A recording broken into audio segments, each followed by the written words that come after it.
this AUKUS military alliance, it's a new military alliance, and the new arms deal that was secretly negotiated, a stab in the back of France, as Macron said.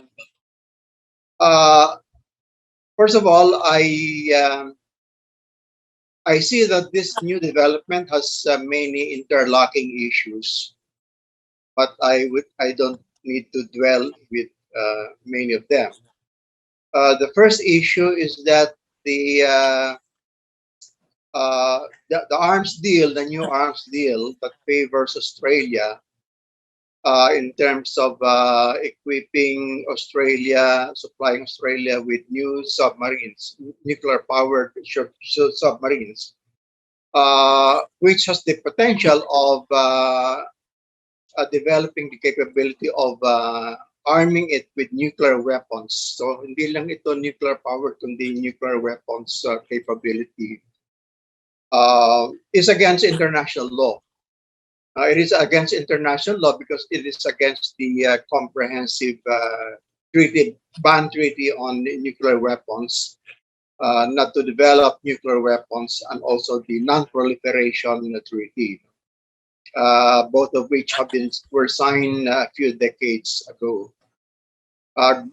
Closer at home, this new arms deal is in contravention of the ZOPFAN, no?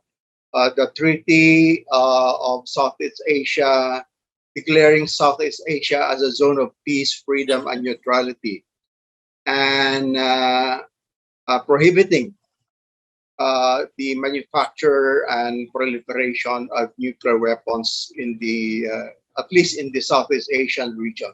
So it is in direct violation. So I was wondering why Secretary Locsin would favor, issued a statement a few days ago favoring the AUKUS military alliance and the arms deal. No? So that's one point. The second point that I would like to add is that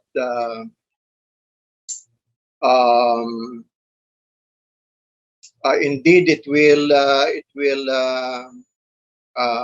trigger a new arms race, not only in the region but throughout the world. No? There's a new arms race, and this in fact signifies that a new type of Cold War has already begun. A Cold War that is that aims to target China. The aim of the arms deal and the AUKUS, although they did mention the name explicitly, is obviously China. Is obviously China, and as some Southeast Asian nations said, like Malaysia, Indonesia, and Singapore, and some scholars who reacted to this new development, it will not deter China from, from defending itself against the new Cold War by possibly developing new arms, including nuclear arms for defensive purposes. So that is the result of this irresponsible AUKUS treaty on arms deal. Why is China the target of this new military alliance and a new arms deal? I think this is nothing new because China has been the target of the US and its Western allies since I think the 1990s, and more so in the last 10 years when China began to rise as the second largest economic power, together with its developing its military capability commensurate to its economic capacity or economic capability. Why is China being targeted? I think let us make clear that China, of course, Because of the rise of China, this is panicking, causing panic not only to the US but also to its Western allies. It is posing challenge to the global hegemony of the US. Even if China has reiterated quite several times that it has no intention or ambition of replacing the US as the global hegemon, which I believe so. So this is quite alarming, especially to us Filipinos. It is alarming to Southeast Asia. This new Cold War is alarming, and this is the reason why I think I'll just conclude my opening. This is the reason why we need to revisit or review the Visiting Forces Agreement.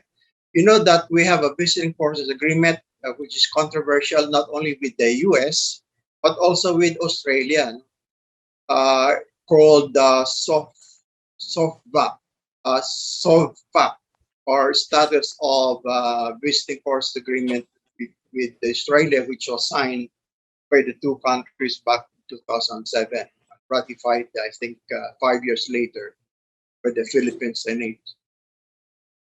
Thus, we ourselves uh, bear the burden, which is also faced by China, of being encircled by this new Cold War, being threatened by this proliferation of nuclear weapons in our region.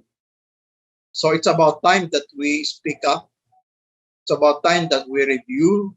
We come out with a strong voice against this new Cold War because it will affect our own development when what we desire, together with our ASEAN member countries, is peace and development. We don't need new threats. We don't need new dangers. We need to be at peace. Just leave us alone because we want to develop our country. We are in the midst of pandemic. We haven't recovered. We are still faced with the raging pandemic. I think for another 2 years. Okay, so that's my concluding remark, Willie.